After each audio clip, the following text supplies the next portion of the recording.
Importante po ito kasi sa gitna nga po nitong ingay politika, etc. Mga kapatid, may paparating din pong masamang lagay ng panahon. Ano po? Ito po kasi ang pinag-uusapan dito ay 120 million pesos na wag ko kayong mag-alala sa mga DDS, DDH, babalikan ko yung issue.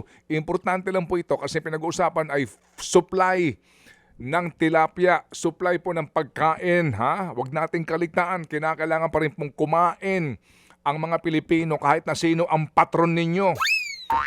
Sino ang inyong sinasambang politiko? Kinakailangan pa rin pong kumain ng mga Pilipino. Tanong ho dito, gaano kalawak ito? Gaano karami po ang apektado pong mga mangingisda dito at ang effect nito sa supply ng pagkain, particular po sa Luzon?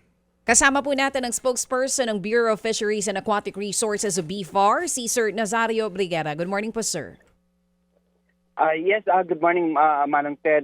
Good morning, DJ Chacha, at sa lahat ng po nakikinig sa inyong programa. Oo. Sir, ano na pong assessment po ng inyong ahensya? Dito nga po sa Magat Dam, massive fish kill, dyan po sa Ramon Isabela. Ilan po yung confirmed damage at ilan din po yung bilang ng mga mangingisda natin, maging ng cage operators, workers na apektado po nitong fish kill na ito?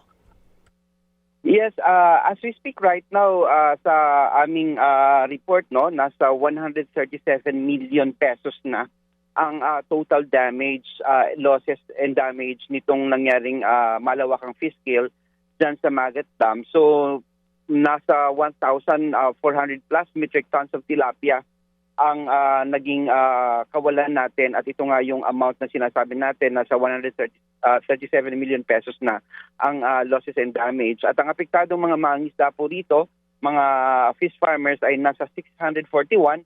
Combined numbers po yan ng Ifugao, dyan po sa Cordillera, at doon naman po sa Ramon sa lalawigan ng Isabela. 641 lang po. Ang sinasabi po kasi ng pamalakayan, nasa 1,400 plus daw po yung bilang ng mga mangingisda na apektado. Marahil kasali din yung mga fish workers, pero ito pong sinasabi natin na mga na bilang ay ito po yung mga fish cage operators. Kasi po ang ano po diyan, ang fish cages ay hindi naman po halimbawa isang tao ay isang unit lang. Marami po 'yan na mga operators. Kaya sa ngayon po, ang fish cage operators na apektado ay 641 po. Okay, sige. Sir, ano daw po ang dahilan nitong fish kill na ito? Ma'am, konektado po ito sa matinding tag-init, gawa po ng El Nino. Ang nangyari po, bumaba ang level ng tubig dyan sa Magat Dam. At kapag po bumaba yung level ng tubig, tataas po yung temperatura sa tubig at babagsak po yung tinatawag natin na dissolved oxygen level. Ito po yung forma ng oxygen na hininga po ng isda sa tubig. So bumagsak po ito, kaya po nagkaroon talaga ng malawakang fish kill. Oo, meron po mga nagsasabi na, di ba in the past naman po, nasabi na magkakaroon ng Super El Nino. Preventable naman daw po sana itong nangyaring fish kill. Ano pong tugon nyo dun? Actually, before po na nangyari itong insidente, patuloy po yung technical advisories po na ginagawa po ng Bureau of Fisheries and Aquatic Resources dyan po sa opisina natin sa BFAR Cordillera, na ako rin nga po yung regional director dyan. At maging doon sa Region 2 po, talagang may mga ginagawa po kaming mga information dissemination, kung ano ang nararapat na gawin. Unang-unang sinasabi po natin yung tamang stocking density, no, tamang number ng stocks doon po sa fish cage, para po halimbawa nagkakaroon ng ganitong insidente, hindi po malawakan yung maging danyos po doon sa mga fish cage natin. So nagkaroon po tayo niyan ng mga technical advisories. And yun nga po, nakakalungkot lamang na talagang matindi po yung tag-init, talagang hindi po natin control yung nangyaring pagbaba ng ng tubig diyan sa Magat Dam. Sa iba po bang mga areas may tinitignan tayo dito na baka ganito rin po ang mangyari, at nakapagbigay na rin po ba tayo ng abiso? Yes, mula pa po nung mag-anunsyo po ang Pag-asa tungkol po dito sa mangyayaring El Nino, ang una pong aksyon ng ahensya ay ang pagbibigay ng impormasyon at yung pag-educate po natin sa ating mga fish farmers kung ano po yung mga kinakailangang gawin na mga mitigating measures para po mabawasan nga po nitong danyos. Ito pong volume ng isda na ito na nawala, namatay po ito, gaano po kalaki ang epekto nito kung meron man sa supply ng tilapia sa Luzon? Manong Ted, ito po kasing Magat Dam, ang primary market destinations niya po, yung mga lalawigan po ng Isabela, yung sa Tugigaraw, yung Vizcaya, at dito naman po sa bahagi ng Ifugao, dyan po sa Alfonso Lista, sa bayan ng Alfonso Lista. Ang market destinations po niyan ay yung Baguio City at Mountain Province. Yung mga bulubunduking lalawigan, yun po yung destination niyan. So sa ngayon, habang nag-uusap po tayo, masasabi natin na talagang apektado po yung supply doon sa mga nabanggit ko pong lugar, Manong Ted. So, particular po, Northern Luzon ang siyang pinagbabaksakan ng supply nitong mga mangingisdang ito, na biktima nga ngayon ng fish kill. Yun ho bang supply sa Metro Manila hindi maapektuhan ito? Sa ngayon po hindi po apektado ang supply natin sa Metro Manila kasi dito po sa Metro Manila, Manong Ted, ang pinagkukuhanan natin ng supply primarily ay ang Taal Lake po at dito po sa Region 3, Manong Ted. Okay, sige. So, ang effect nito ngayon ay malaki sa usapin ng presyo at supply. So, how soon can we recover? Paano po ang remedyo rito? Sa ngayon po, nakatutok muna ang aming ahensya, Manong Ted, doon sa relief operations.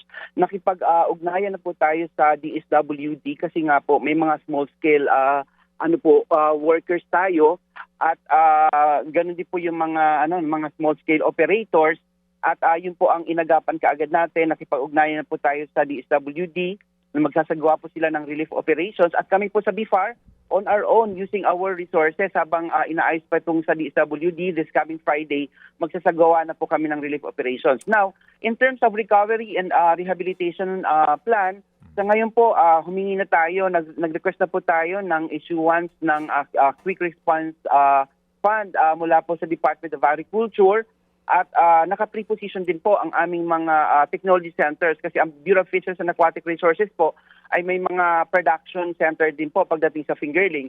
But right now, hindi pa po natin masasabi na ito na kaagad ang magiging action dahil nga po mismong ang Magat Dam ay hindi pa po handa sa muling pag-i-stock. Gawa nga po na mababa yung level ng tubig, Manong Ted.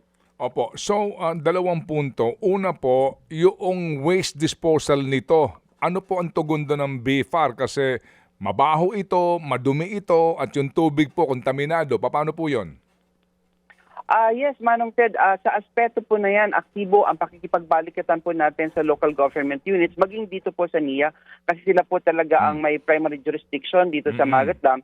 So, ang pagdating po sa disposal, ang ginagawa po natin, kailangan po talaga may disposal pit, may hukay, na kung saan dinadala po ito pong mga nangamatay na isda, no? Para tama po kayo, hindi magkaroon ng aggravation ng contamination doon sa tubig at hindi po ito maging public health hazard doon sa immediate locality, Manong Ted. Opo, ito po ay Magat Dam. Saan particular ito? Ito bang tubig na iyan ginagamit po sa irigasyon? Yan bang tubig na yan pinakikinabangan ng mga mamamayan doon sa kanila pong pangangailangan sa tubig?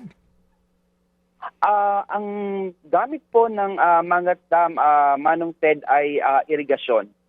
Doon po sa mga farms, no, sa mga bukirin sa sa lowlands. Yun po talaga ang gamit ng Magat Dam. Ito pong fish feed operations, parang ito po yung parang ancillary activities doon sa Magat Dam, kaya po may mga fish cages. Pero ang priority po talaga ng gamit ng Magat Dam ay doon po sa irigasyon. Yung nga po, yung effect nito dito po sa quality of water kaya, ano pong ugnayan ninyo dito? Yun po. Kaya po dapat immediate retrieval. Ang Bureau of Fisheries and Aquatic Resources po ay may mga nakadeploy po ngayon ng mga technical personnel, no? Okay. Mga laboratory personnel para po sa continuous quality monitoring, Manong Ted. So nandoon po sila sa field, tuloy-tuloy po ang pagkukuha po ng samples doon sa tubig. Okay. Sir, paano po yung in case na maiayos natin ang lahat at makapagsimula ito pong mga fisher folk na ito, pag nagbigay ho ba kayo ng fingerling sa kanila, libre ho ba yan? Saan sila kukuha at gaano katagal ang paghihintayin para ma-harvest po yung fingerlings? Manong Ted, ito pong Magat Dam, we need to consider na ang iba pong mga fish cage operators po dyan ay mga large scale. Mga large scale fish Businessmen, cage, negosyante, mga yes, negosyante. Opo, oo. mga negosyante. Mm. Well, following the principle of equity po, ang pamahalaan ay ang prioridad pagka mga ganitong pagkakataon. Ang inuuna po natin yung mas nangangailangan. Yung mga small-scale operators po ang prioridad natin pagdating po doon sa fingerling distribution. Now, kapag ready na po ang dam ulit, no, sabihin natin na tumaas na ang tubig, naibsan na po itong sobrang tag-init, gawa po ng El Nino, ang fingerlings po ay lumalaki po yan ng mga 4 months. But in our experience sa Magat Dam, maybe due to the yung distinct characteristics yan ng water, umaabot po yan ng 5 months ang culture period sa Magat Dam, Manong Ted. Naku po, so kung yaan ay aabutin pa ng 5 months, hindi pa kasama itong ngayong gagawin na preparasyon, baka po Disyembre pa ito kung sakasakali po na makapag-harvest sila. So definitely po, malaking problema ito sa supply ng isda sa Northern Luzon. Yes, Manong Ted, hindi natin maitatatwa ang realidad na yan na talagang malaki ang magiging impact nito. Kaya din sa ngayon po, ang ginagawa po ng management, nag-inventory po tayo, ano yung mga fish-producing regions na may surplus, lalo na yung malalapit. For example, dito sa may bahagi ng Nueva Ecija, dito sa Bulacan, para po mag-augment doon sa supply, doon sa maapektuhan po nitong nangyaring fish kill in terms of supply, Manong Ted. Ito ho ba'y tilapia lang, walang kasamang bangus? Tilapia po ang pinapalaki po natin dyan sa Manong Ted sa Magat Dam. Okay, sige po. Kami po aantabay po sa inyo pong report sa bayan tungkol dito. Nakababahala po ito. Kaya po kasagitna po ng ilang pang mga usaping politikal. Sabi ho namin, importante ito dahil pagkain po ito ng ating mga kababayan. Salamat po, Direktor. Maraming salamat po, Manong Ted, sa pagkakataon na may bahagi ang impormasyon na ito. Thank you. Yan po yan, si Direktor Nazario Briguera ng Bureau of Fisheries and Aquatic Resources. Mga kapatid, patuloy po kayong tumutok sa 105.9 True FM para sa totoong balita, impormasyon, music and entertainment. Mag-subscribe sa aming YouTube channel at podcast at sundan nyo kami sa Facebook, Instagram, X at TikTok sa True Network PH. Bisitahin din po ang aming official website, truefm.ph.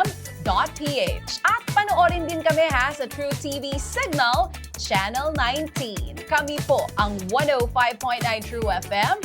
Laging true sa'yo, kapatid.